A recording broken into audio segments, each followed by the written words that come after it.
Halo New Covenant is a modification for Halo 3 ODST, created by Caboose 1066. It's an alternative take on the events right after Halo 3, where the remnants of the Covenant Empire still fight on with one more trick up their sleeve to yet again threaten the human race.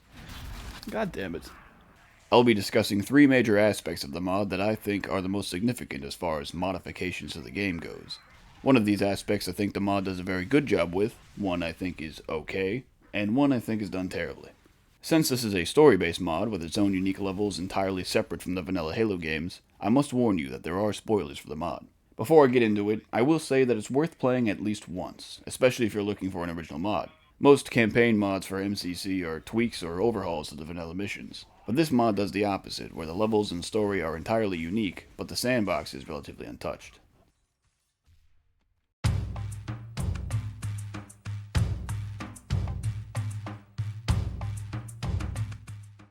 To give a bit of a summary to the story, it's alright, and because it has yet to be finished, it doesn't seem fair to judge it too harshly. My main criticism with it is that there are many aspects about it that seem a bit contrived. You'll see what I mean. It picks up directly after the events of Halo 3, and as the Arbiter and his elite buddies make their way back to their home planet of Sanghelios, a hostile ship shows up and launches an attack. This ship is led by this brute chieftain who doesn't have a name, but we find out later that after Tartarus died, the Prophet of Truth had this brute become his new right-hand man. He's basically just Tartarus again, so I'll call him Re-Tartarus. Before he died, Truth gave Retartarus a task to acquire a powerful Forerunner shield that basically makes whatever is around it invincible. The attack on the Shadow of Intent goes poorly for the elites, and Retartarus and his followers were able to take it over, capturing the Arbiter and what was left of his crew. Retartarus goes on a spiel about how with the shield and the Shadow of Intent, the New Covenant is reborn. Like all good villainous monologues where two or more of the good guy characters have been captured, one of them signals to the other a method of escape while the villain is distracted talking. This method of escape being for Arbiter to simply punch the grenade that's on the hip of one of the brutes holding him hostage. Unfortunately, Shipmaster does absolutely nothing while he gets his skull caved in by Retartarus while the Arbiter runs away like a little bitch, escaping on a Phantom while the Forerunner shield is installed to the Shadow of Intent. I would like to point out that in the older version of the mod, Retartarus allows the Arbiter to leave in order to warn the others, but still kills everyone else. I almost prefer this older version more. I mean, back then I did think the old one was stupid, because why the hell would Retartarus let the Arbiter go, but there was at least a bit of an emotional goodbye with Shipmaster, and it also kinda showed the ego that Retartarus had, being so confident that his plan couldn't be stopped that he was willing to release one of the most renowned elite warriors to warn the humans. Also, after seeing the new version and how poorly the escape was choreographed, I've concluded that both iterations are kinda dumb, but I can commend the effort that was put into it. The story then switches to the Master Chief's perspective, as he's yet again falling out of the sky. What's left of the Forward Unto Dawn has been barreling towards the surface of this desert planet, and Cortana decided to wake him up at the last minute, so he's forced to make a dramatic exit. Honestly, a dick move on Cortana's part. I don't know how the Chief continues to put up with their shit. Anyways, Chief lands on the ground, finds the wreckage of the Forward Unto Dawn. This cave is not a natural formation. Someone built it. Then collects some goodies before exploring around this vast desert. And after gathering pieces of data from these randomly placed Covenant outposts, Cortana discovers that the data contains a set of coordinates which leads to a hidden entrance to an underground Forerunner facility. After fighting through the facility and doing some parkour, the Chief and Cortana meet this Monitor, who's initially wary of them, but after Cortana uses her charisma. Chief, yank me. I'll handle this.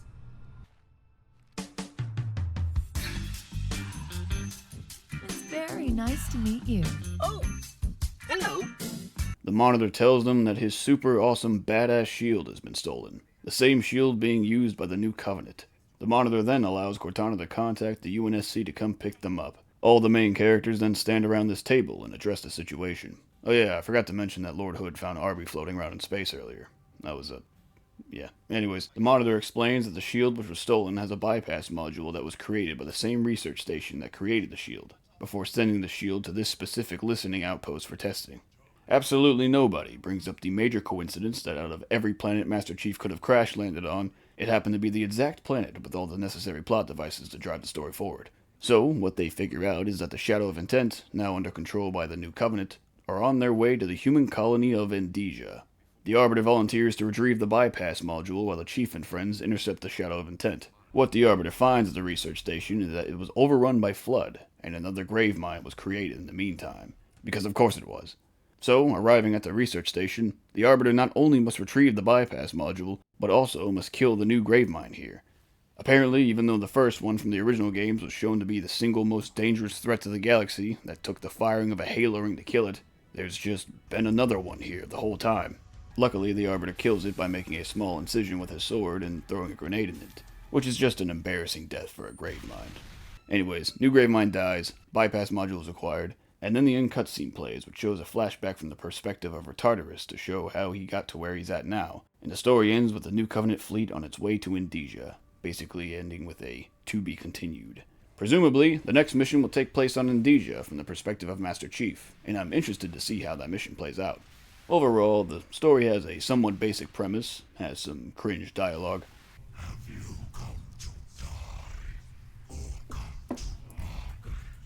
I've come to shut you the fuck up. The plot points are contrived. I may or may not have made a point about that before. And so far, the story just seems kind of meh. I could also trash in the voice acting, but I mean, you gotta work with what you have, and I feel like that's a cheap shot, because most mods have garbage voice acting. So yeah, final verdict. It's better than Halo 5.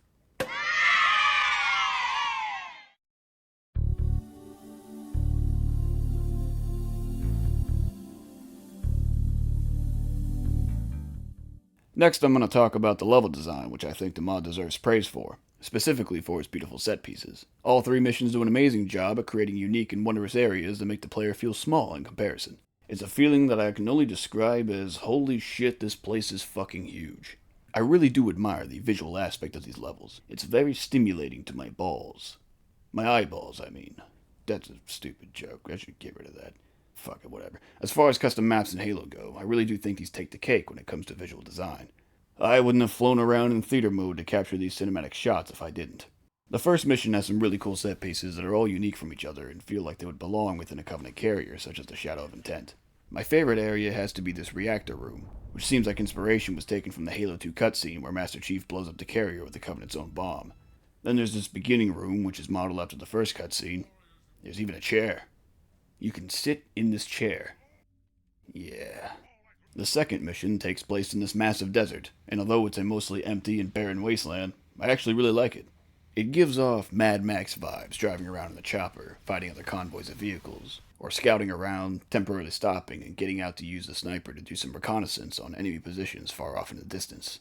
I also like how in the beginning of this mission, the player starts next to the wreckage of the Forward Unto Dawn, and throughout the mission, the player can sort of use the wreckage as a reference for direction. The objectives the player has too are literally over a kilometer apart from each other, which makes the long stretches of driving through the desert much more daunting. But that's not to say everything is good. Similar to how the first mission needed to be remade, the second mission I think could be tweaked a bit. Whatever the fuck these Covenant structures are, I think are a little lame. I think it would be better to give these three locations you must visit before going underground be Forerunner ruins that are occupied by the Covenant. Like taking some sand trap assets and make a few locations that are unique from one another. Also, the 3D platforming bullshit from the underground is just... why? I'm sorry, but no, I don't like waiting on a slow-moving platform before jumping to another slow-moving platform in order to progress to the level. I mean, what purpose do these platforms even serve? Why is it necessary for there to be giant spinning catwalks and floating boxes in this big-ass room? Thankfully, this section isn't too long, but it still sucks. I understand if it was more so an attempt to try something different or see how fun it would be in a game like Halo, but the answer is no, not at all. The third mission has a level design I was most impressed with, having this grandiose Forerunner structure that the player must move up to, scaling the side of a mountain to get to the entrance. As you move up the mountain, you can see a set of gondolas way up above you, and about halfway through the mission, you get to this section and can see the mountainside from the beginning of the mission. I'm a huge fan of this kind of level design. Massive scale, a sense of elevation, and the ability to see both where you're going and how far you've come. And with how far apart those locations are, you mentally take note of how long it took and what it took to get here. I also appreciate the variety of environments within this level, all with their own atmosphere, beginning with a cold, quiet, somewhat peaceful exterior, moving into a dark, desolate, abandoned Forerunner interior, finishing off with the foreboding Flood Hive labyrinth, surrounded by the molded dead flesh of countless creatures, giving off a hellish, dreadful sense. But enough with the adjectives. I want to talk about one more thing before I move on to the next section, and that's the little bits of environmental storytelling and the various vignettes strategically scripted throughout the levels. It could range from something simple like this right here, where splatters of blood is seen next to the shotgun and flare, signifying that the owner of this equipment had been killed and their body taken over by the flood. Or it could be a more detailed bit, like how later on in the same mission, the monitor of this research station can be found in pieces, and a special voice line will be played by the other monitor when the player approaches the remnants. Well, at least I know what happened. Poor 767. Must have cracked and given access to the Gravemind. That's the only way the Sentinels could have been corrupted like that. My personal favorite of the vignettes is when in the first mission the player approaches his door, hunters can be heard fighting and killing a fellow elite.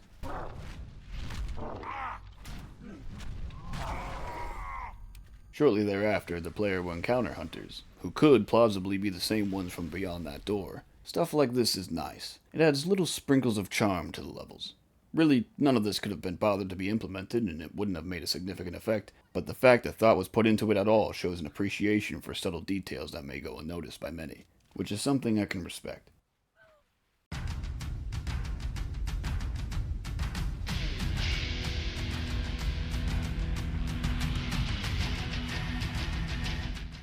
The weapon sandbox is mostly unchanged, it just being the same as Halo 3 and ODSTs with everything seemingly having the exact same stats. It seemed, too, that as the missions progressed, the weapon sandbox specifically became more and more limited. Not necessarily the number of tools available, but more so the dynamic between the tools themselves in relation to the enemies and environment. That might not have made any sense, and I was just trying to sound smart, so to explain what I mean, the first mission only has Covenant weapons available to use. However, all the weapons are viable in most of the combat arenas, and there really isn't a major weak point in this level's weapon sandbox. On the contrary, the first part of the second mission is so open and the engagement distance is so long that it's too easy to just hang back and shoot enemies from afar with vehicles or precision weapons, with no real reason to use anything else. With what I mentioned before about how I think the 3 locations to visit should be unique from one another, really anything other than identical purple discs, a location like a desert ruin would serve as the perfect environment that the player must go through, which would force them to go on foot and give a reason to use different weapons, possibly put them in close quarters for more than 20 seconds. The third mission is the worst offender of a shitty weapon sandbox, as most weapons are completely thrown aside in favor of this extremely overpowered, ancient weapon that ruins any diversity the level sandbox may have had. It's more of a developer cheat weapon rather than something that should be in the final release. To get you to see what I mean, it has infinite ammo, can be found all over the place throughout the level, and it does way too much damage. Not a ridiculous amount, but enough to question why you would use anything else. There is one unique trade-off with the weapon, and that's if it is overheated, it drains the player's shields to recharge, which really isn't that big of a deal, because either way the player would just wait behind cover for their shields to recharge, or for the weapon to cool down on its own, making this feature redundant. I was curious, so I played this mission without using the ancient weapon, and it was slightly more fun. However, there's many sections where there's really nothing else to use besides this weapon and the sentinel beam, so there was still a limitation on what I could use. One of the main counterbalances to fighting zombie-like enemies whose main strategy is rushing the player is ammunition management. It's why although the library from Halo CE is a terrible level, it's still at least fun to take into account how much ammo you have and either consciously or subconsciously making decisions to regulate it, by making your shots count and or scavenging for more gun food when your weapon is getting hungry. This level could and probably should lean into the more survival horror gameplay elements like how the best flood levels do, but it just can't with the existence of this weapon, as it ruins any chance of placing the player in a position where they may have to think critically about their weapon choice or combat strategies. That's really the main problem I find with this mod, that combat is just not very interesting, at least in the second and third levels, and if you fuck up the level's gameplay, it severely limits its replayability.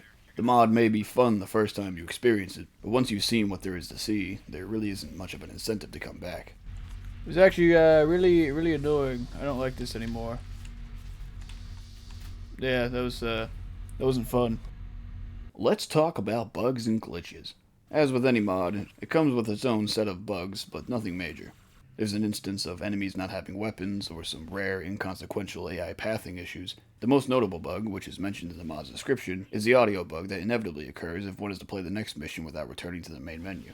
Like the energy shield sound effect that signifies lowered shields will bug out, or some audio will play when it's not supposed to at a very distorted level, like this line of dialogue, for example. Damn, my balls are freezing.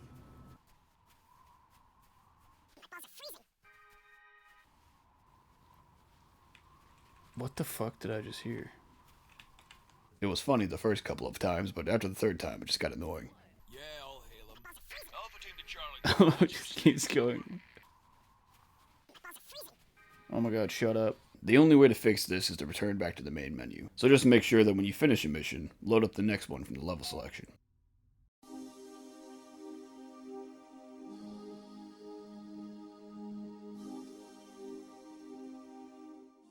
Overall, I think it's a good mod.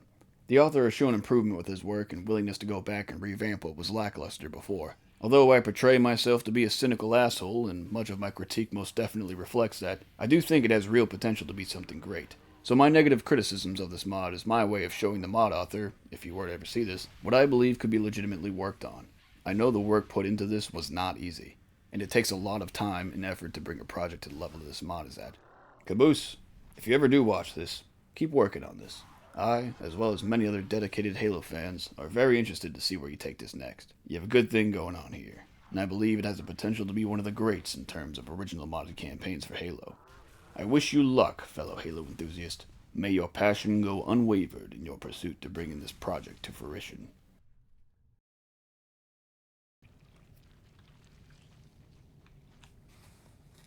Am I getting an Amber Alert? I am. Kidnapped child. Who cares?